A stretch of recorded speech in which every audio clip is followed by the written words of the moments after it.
नमस्कार, वंदे मातरम प्यारे साथियों। मैं विक्रम वर्मा आपका तहे दिल से स्वागत करता हूं आपके अपने YouTube channel online study with Vikram पर। तो प्यारे साथियों, आप सभी स्वस्थ होंगे, मस्त होंगे और अपनी अपनी तैयारी में व्यस्त होंगे। और इसी तैयारी को और मजबूत और शानदार और दमदार बनाने के लिए हम कर रहे हैं रीट L1 और रीट L2 के प्रीवियस ईयर क्वेश्चन। जी हां प्यारे विद्यार्थियों, 2011 में, 2012 में, 2015 में आपका जो एग्जाम हुआ था, 2017 में, 2021 में और 2022 में किस प्रकार आपको क्वेश्चन पूछे गए हैं, ऑफिशियल आंसर की के द्वारा हम कर रहे हैं। तो प्यारे विद्यार्थियों, अगर भी आप कर रहे हो रीट L1 और L2 एग्जाम की तैयारी, पात्रता एग्जाम की तैयारी, तो इन क्लास को कंटिन्यू लगा लेना। जो क्लासें हो चुकी है उनको लगा लेना और आने वाली क्लासों को लगा लेना और इस क्लास को लगा लेना। आपका जो शिक्षा मनोविज्ञान है अच्छे तरीके से तैयार हो जाएगा। तो देखिए, 2011 का पेपर हम कर चुके हैं, चाहे L1 हो चाहे L2, दोनों पेपर हम कर चुके हैं। 2012 के दोनों पेपर हम कर चुके हैं, L1 और L2 वाले। और आज हम स्टार्ट करने जा रहे हैं 2015 का L1 का जो पेपर है वो स्टार्ट करने जा रहे हैं। तो चलिए प्यारे साथियों, नई ऊर्जा, नई उमंग, नए मोटिवेशन के साथ आज की क्लास हम स्टार्ट करते हैं। और आज का हमारा मोटिवेशन क्या है? कन्या पूछ कि मेरी मंजिल कहां है, अभी तो सफर का इरादा किया है। न हारूंगा हौसला, चाहे कुछ भी हो जाए, ये मैंने किसी और से नहीं खुद से वादा किया है। ये वादा किससे किया है? खुद से वादा किया है। तो देखिए यहां पर रीट L1 2015 में किस प्रकार क्वेश्चन पूछे गए। क्वेश्चन नंबर 1 को ध्यानपूर्वक देखिए। क्या है क्वेश्चन नंबर 1? मस्तिष्क की संरचना तथा कृत्यों में विभेद का परिणाम होता है। यानी मस्तिष्क की जो संरचना और कृत्य होते हैं उनमें विभेद का परिणाम क्या होता है? तनाव, या फिर पिछड़ापन, या फिर डिसलेक्सिया, या फिर इनमें से कोई नहीं। तो इसका आंसर हमारा ऑप्शन नंबर सी हो जाएगा, डिसलेक्सिया। डिसलेक्सिया क्या है? मस्तिष्क की संरचना तथा कृत्यों में विभेद का परिणाम है। ऑप्शन नंबर सी बोर्ड के अनुसार यही आंसर माना गया। तो हमारा आंसर क्या हो जाएगा? सी राइट आंसर हो जाएगा। क्वेश्चन नंबर 2 क्या है? क्वेश्चन नंबर 2 हमारा, क्वेश्चन नंबर 2 पूछा गया कि जिन बालकों की बुद्धि लब्धि, क्या है क्वेश्चन नंबर 2? जिन बालकों की बुद्धि लब्धि है साधारणतः उन्हें मानसिक न्यूनता परिस्थिति की श्रेणी में रखते हैं। यानी जिनकी बुद्धि लब्धि इनके बीच होगी या इससे कम होगी, उसको क्या कहेंगे? हमें मानसिक न्यूनता परिस्थिति की श्रेणी में रखेंगे। तो देखिए, 70 से कम वाले बालकों की बुद्धि लब्धि, या 70 से ऊपर, या फिर 80 से 100 के बीच, या इनमें से कोई नहीं। तो इसका आंसर आ जाएगा हमारा ऑप्शन नंबर ए। क्या आ जाएगा?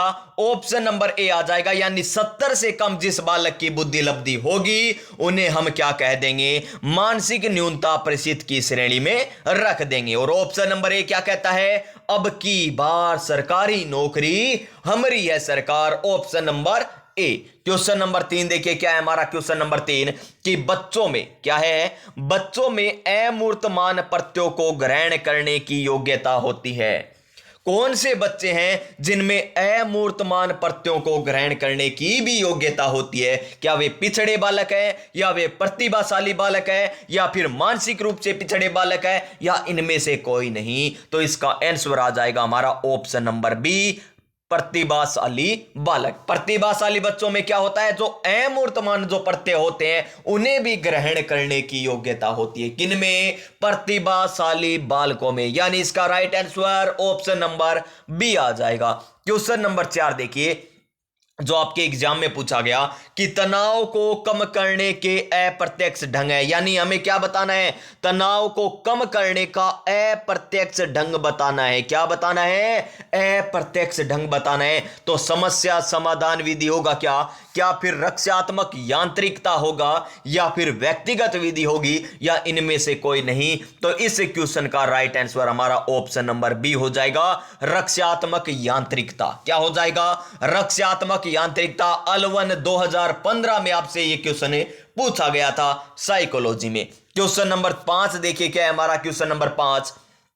तो देखिए, निम्न में से कौन सी सामाजिक रूप से वंचित की समस्या नहीं है? यानी सामाजिक रूप से वंचित की समस्या नहीं है, समस्या नहीं है हमें बतानी है, तो ऑप्शन नंबर ए देखिए, सीखने के लिए प्रेरणा का अभाव, ये तो सामाजिक क्या है, यहां पर समस्या हो जाएगी। फिर देखिए, सर्जनशीलता को पोषित होने का अवसर नहीं मिलता, यानी अवसर नहीं मिलना, ये भी है, ठीक है जी।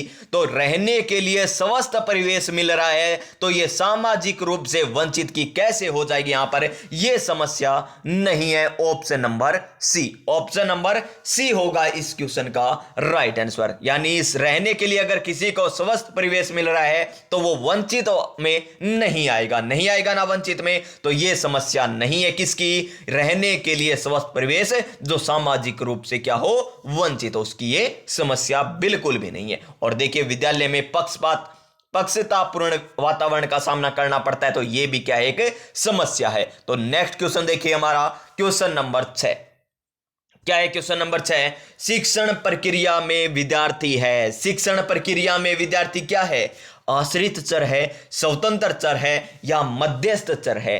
तो शिक्षण में क्या है, बालक यहां पर विद्यार्थी है, आश्रित चर, ऑप्शन नंबर ए। और ऑप्शन नंबर ए हमें क्या कहता है, अब की बार सरकारी नौकरी हमारी है सरकार। क्वेश्चन नंबर 7 देखिए, क्या है क्वेश्चन नंबर 7, कि निम्न में से कौन सा मूल्यांकन का प्रकार नहीं है, मूल्यांकन का निम्न में से कौन सा प्रकार नहीं है, मानक, निर्माणात्मक, योगात्मक, सीसीई, सतत व्यापक, ये तो है ना सतत वाला, तो ये भी है, निर्माणात्मक, योगात्मक भी है, लेकिन ऑप्शन नंबर ए जो हमें दे रखा है मानक है, ये मूल्यांकन का प्रकार नहीं है। तो इसका भी राइट आंसर क्या हो जाएगा, ऑप्शन नंबर ए हो जाएगा।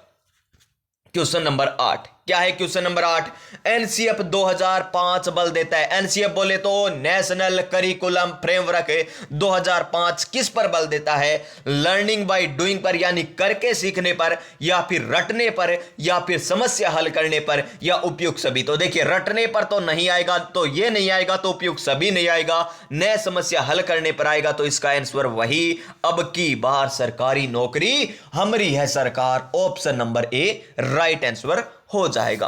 क्वेश्चन नंबर 9 क्या है, क्वेश्चन नंबर 9, निम्न में से कौन सा मूल्यांकन के त्रिकोण का भाग नहीं है, मूल्यांकन के त्रिकोण का भाग कौन सा नहीं है। तो देखिए, शैक्षिक उद्देश्य, ये तो है जी, ठीक है, मूल्यांकन ये भी है, अधिगम अनुभव ये भी है, लेकिन शिक्षण अनुभव ये मूल्यांकन के त्रिकोण में नहीं आता, तो ऑप्शन नंबर सी हो जाएगा। क्या हो जाएगा, ऑप्शन नंबर सी हो जाएगा इस क्वेश्चन का राइट आंसर। क्वेश्चन नंबर 10 क्या पूछा गया हमें, क्वेश्चन नंबर 10 L1 2015 में क्वेश्चन नंबर 10 पूछा गया कि क्रियात्मक अनुसंधान के महत्व के बारे में निम्न में से कौन सा कथन सही नहीं है, यानी इनमें से कौन सा कथन सही नहीं है वो हमको बताना है। उपभोक्ता ही क्या होता है, अनुसंधान करता होता है, ये तो गलत हो गया, क्रियात्मक अनुसंधान के बारे में समस्या का हल शीघ्रता से प्राप्त हो जाता है, गलत है, समस्या का हल अभ्यास में क्या है, अभ्यास में आया जाता है या लाया जाता है, और उसका मूल्यांकन नहीं किया जाता, ये हो जाएगा जो सही नहीं है। इसके लिए क्रियात्मक अनुसंधान के महत्व के बारे में निम्न में से कौन सा कथन सही नहीं है, हमारा ऑप्शन नंबर सी सही नहीं है। नेक्स्ट क्वेश्चन देखिए, क्या है, क्वेश्चन नंबर 11, आरटी एक्ट 2009 के अनुसार शिक्षक प्रति सप्ताह कार्य घंटे हैं, आपको करवाई थी अनुसूची में, आरटी 2009 करवा रखी है, जिसमें एक अनुसूची है, उसमें बता रखा है कि प्रति सप्ताह कार्य घंटे कितने होंगे शिक्षक के, प्रारंभिक के कितने होंगे, और ये आपको बता रखा है। तो इसका आंसर क्या आ जाएगा, हमारा ऑप्शन नंबर सी आ जाएगा, 45 घंटे। क्या आ जाएगा, 45 घंटे इसका सही आंसर हो जाएगा। क्वेश्चन नंबर 12, तर्क, जिज्ञासा तथा निरीक्षण शक्ति का विकास होता है, कौन सी आयु पर होता है ये, तर्क का विकास, जिज्ञासा का और निरीक्षण शक्ति का विकास कौन सी आयु में होता है,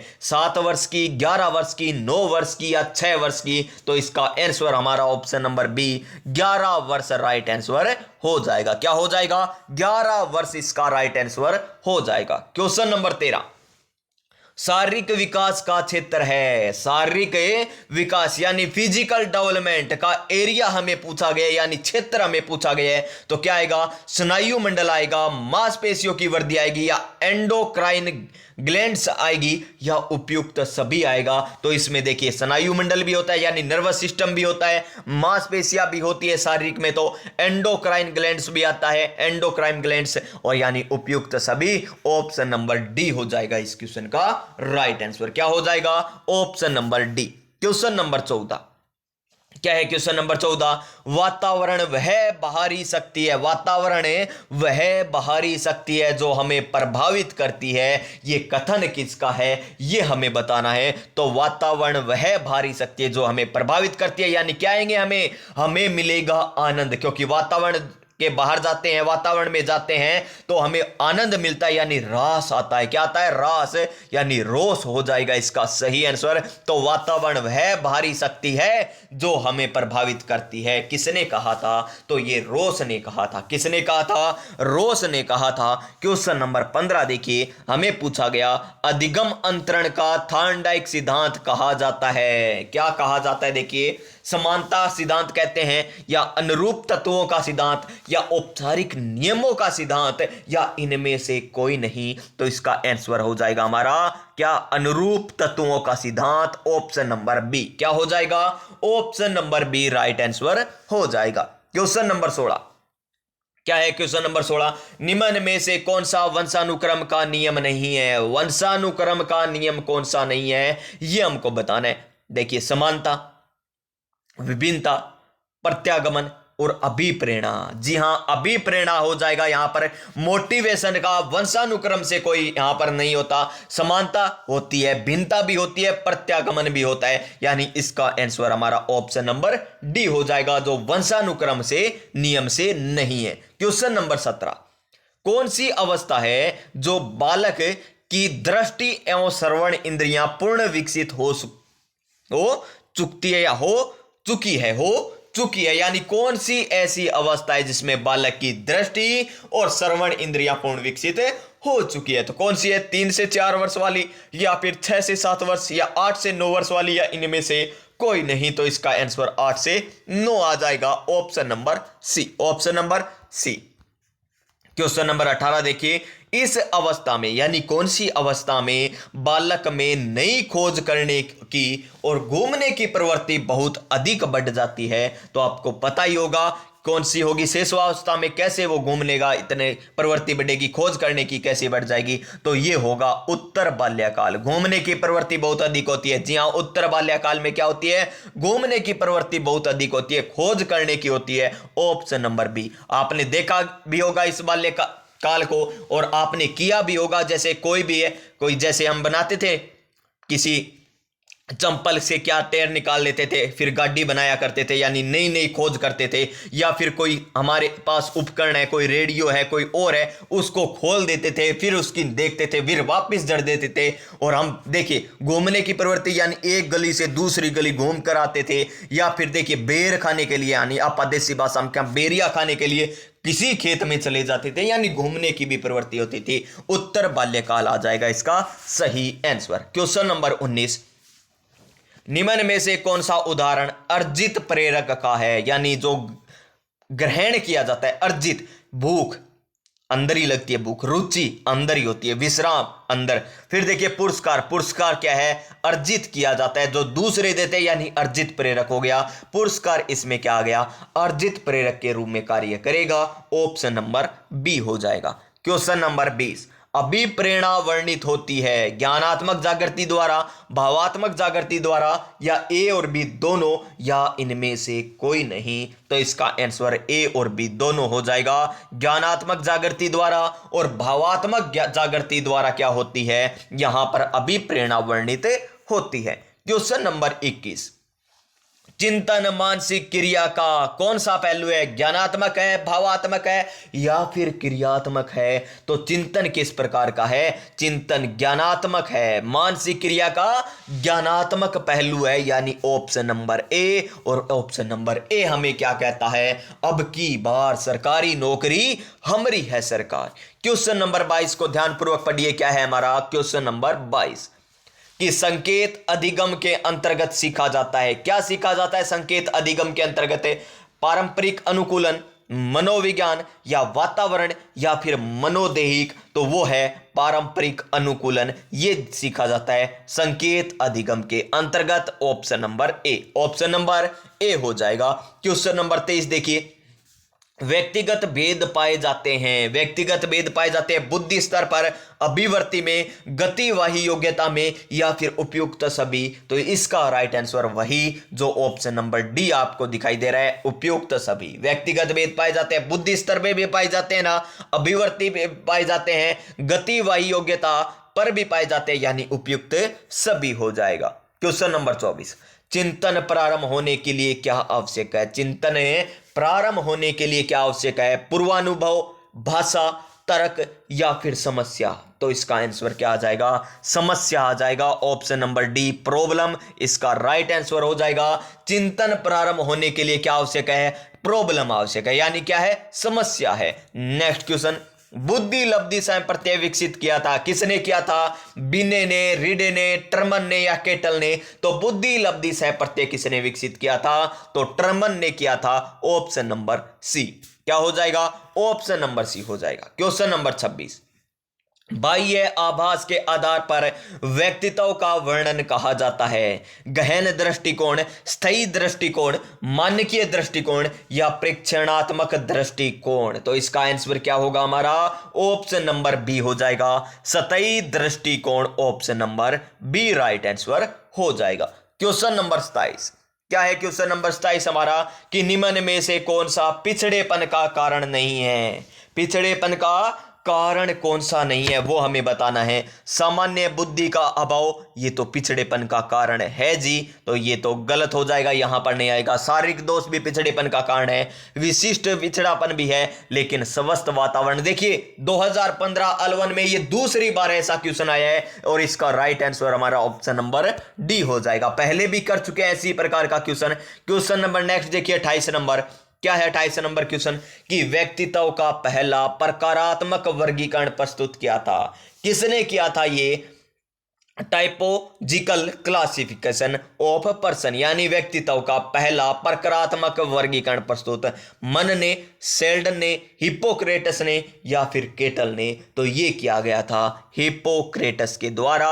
option number C, option number C होगा इसका सही आंसर। क्वेश्चन नंबर 29, सामान्य तथा विशिष्ट कारक सिद्धांत का प्रतिपादन किया था, किसने किया था जी? ये किया था स्पीयरमैन ने। किसने किया था? स्पीयरमैन ने सामान्य व विशिष्ट कारक सिद्धांत का प्रतिपादन किया, यानी ऑप्शन नंबर बी। और अंतिम क्वेश्चन देख लीजिए जो L1 के एग्जाम में पूछा गया 2015 में, प्रगतिशील परिवार में बच्चों में अपेक्षाकृत कौन सा प्रेरक अधिक प्रबल होता है? कौन से परिवार की बात हो रही है? प्रगतिशील परिवार की बात हो रही है। तो उनमें क्या होगा? उपलब्धि यानी अचीवमेंट, ये सबसे अधिक क्या होगा? प्रेरक अधिक प्रबल होगा, यानी option number C, option number C हो जाएगा इसका राइट आंसर। तो ये था हमारा पेपर प्यारे विद्यार्थियों 2015 का L1 का। देखिए अब तक 2011 का L1 और L2 वाला दोनों कर चुके हम, यानी 60 क्वेश्चन ये हमारे हो चुके हैं। 2012 की बात करें तो L1 वाला और L2 वाला यानी 60 क्वेश्चन ये हो गए। 2015 की बात करें तो L1 वाला पेपर कर चुके यानी 30 क्वेश्चन, यानी टोटल मिलाकर कितने? 150 क्वेश्चन हम प्रीवियस ईयर क्वेश्चन कर चुके हैं। कितने कर चुके हैं? 150 क्वेश्चन। और कितने और शेष रह गए हमारे? 2021 वाला, 2022 वाला और 2017 वाला और एक 2015 वाला, यानी कितने और रह गए? 60 60 120 और 60 कितने हो गए? 180 और 30 कितने हो गए हमारे? 210 क्वेश्चन और शेष है जो हम एग्जाम से पहले कर लेंगे। क्या कर लेंगे? एग्जाम से पहले इन क्वेश्चनों को भी हम कर लेंगे, तो सारे के सारे पेपर हो जाएंगे। अच्छी तैयारी है। इसके अलावा 10 मॉडल पेपर हम करने वाले हैं और NEP आपको कंप्लीट करवा रखी है, बाल कल्याणकारी योजनाएं कंप्लीट करवा रखी है, RTE एक क्लास रहने वाली है वो आज कंप्लीट हो जाएगी। और हम बात करें किसकी? आरटी हो गया, अनईपी हो गया, अनसीएफ हो गया, हमारा टॉपिक अनसीएफ 2005 से थ्योरी के हिसाब से मैंने करवा दिया है। तो प्यारे विद्यार्थियों, स्वस्थ रहिए, मस्त रहिए, अपनी अपनी तैयारी में व्यस्त रहिए और मिलेंगे नेक्स्ट क्लास में नई ऊर्जा, नई उमंग, नए मोटिवेशन के साथ। तब तक जय हिंद, जय भारत।